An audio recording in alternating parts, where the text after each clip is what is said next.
So I'm looking to do an oil change on my New Holland. You can see where the filters are. They're super tucked away. I took the brackets off of these lines just so I could try and wiggle them out of the way. You got the two fuel filters here, but there's the engine oil filter all the way back here. So it's like you have to change the fuel filters in order to get to the oil filter. So I don't think I like that all that much. I usually change them at the same time anyway, but I'd like to have the option. I think that's kind of funky. Pretty hard to get to too. It's all the way back behind all these brackets. Oh, check this out. So you've probably seen the John Deere B in my old videos. I got this one. I just got this one. It's an International H, and it's to take the place of the B. That B was just too worn out. I mean, that thing burns so much oil. For an hour, I'd burn 1.5 quarts of oil, no problem. So it was time for it to go. I couldn't fix the B for everything it needed. It needed a radiator too, and it just needed a whole lot of work. I couldn't fix that thing for what I got this for. These tractors are pretty cheap, and it's just gonna spend most of its life as a rake tractor. And I got a tedder back there too. I'm not sure yet if it'll run it, but I'm certainly gonna try. But I found this down the road a couple miles from the house. Runs really nice, looks really nice, seems to be in pretty good shape. So I'm excited to try this one out. Just want to get this started up and let it warm up before I change the oil in it.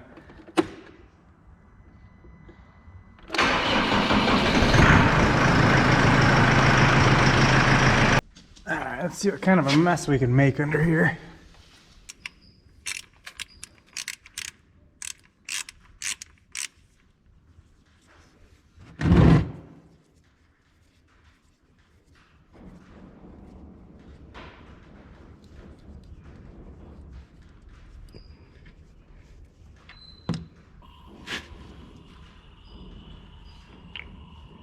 Nice and black oil right there. Alright, this should be pretty fun.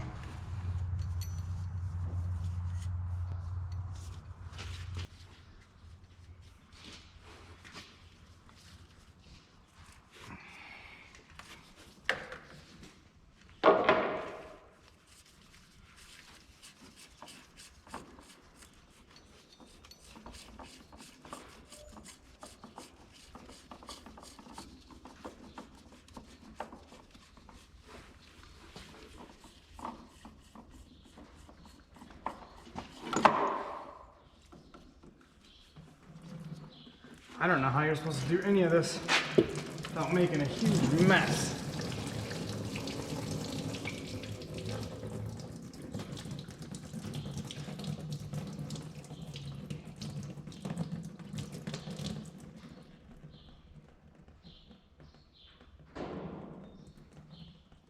Okay, now that we've managed to spill diesel fuel everywhere, we're good.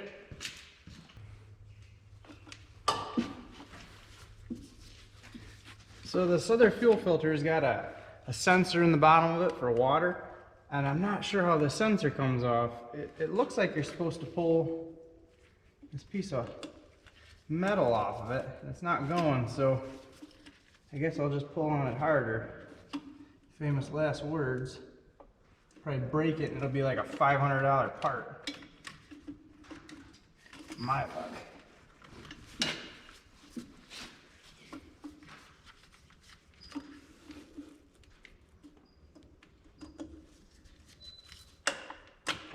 There it goes. A little metal tab there. Hopefully it'll just come off. Yep. It came right out. Well, that was good.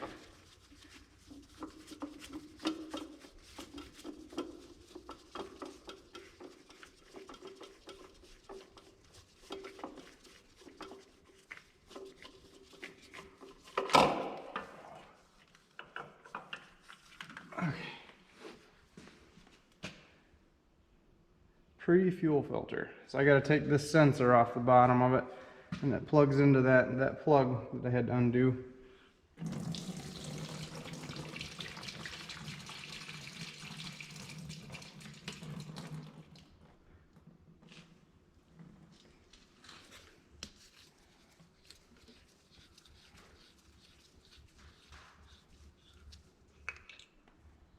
And that should screw into the new one. A lot of gunk in there I need to clean out. Now to get to that oil filter. Yeah, there's another tube in the way, so that's cool. Thanks a lot. Oh, that's a tricky one to get to. Not much room to turn it either.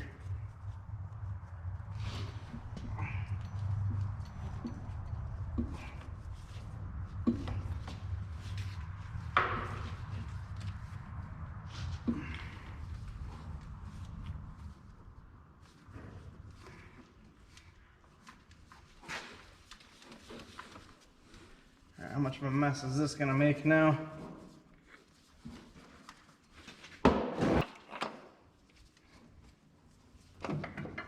How do you even get that out of there?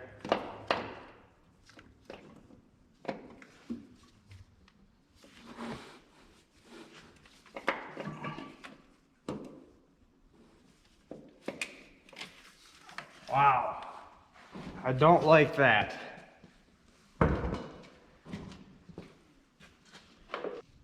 Alright, I mean, it's not the worst thing in the world, it's doable, but I mean, there's really no reason for that. Let me show you some of this older equipment I got. So, you saw how hard that was to get to all that, alright? Now, let's come over to an older piece of equipment. Something that was engineered, I think, a little better. Here's all your filters. Right here. Easy to get to whenever you want. You know, if the winter time happened and something froze up in one of these filters and it bypassed, you could easily change it. It'd be so easy to get to it. Okay? Let's go even older. Let's go over to this Farmall H. There's your oil filter. There's no reason they can't do that with this new stuff.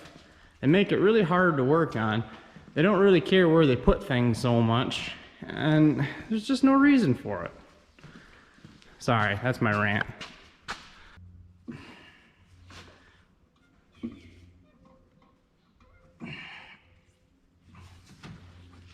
It's about as tight as I can get it. I can't really reach in there any better. I'm gonna tighten it with this wrench, because if I get it too tight, it's gonna be real hard getting it out of there, because there's not much room.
Why do you look so guilty?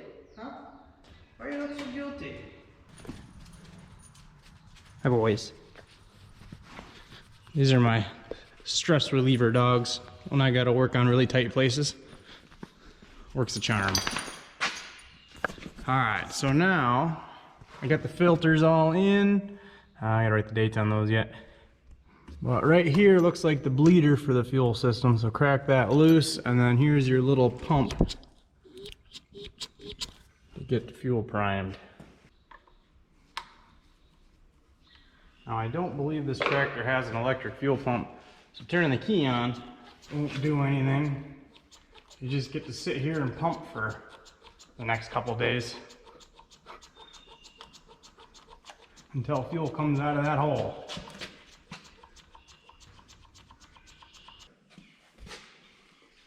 Alright, so I'm having a problem with this. Even on new equipment, or new-ish equipment, I can't get this thing to prime up. this primer doesn't do anything, and I was priming it for like 15 minutes, and I pulled the filters off just to see if anything was happening, and there was nothing in them, bone dry. So I'm gonna try something else. So I took the bleeder screw out up here, and I took my hand vacuum, and I'm just gonna put it in there and see if I can't fill the filters that way.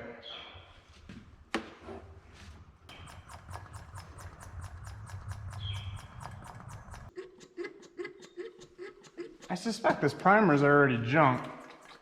That's made real nice. I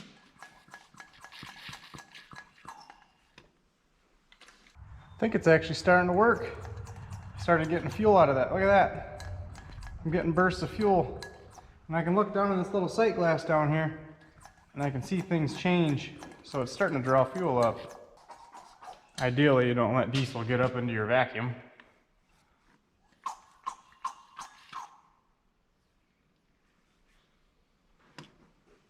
Tells me the filters are almost full. Just wish this stupid hand primer would work.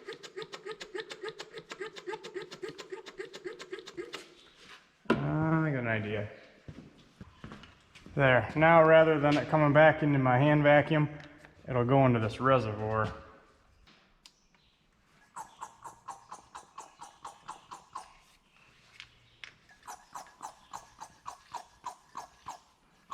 Lots of air and some fuel. Just need the filters full, and then I can start the tractor.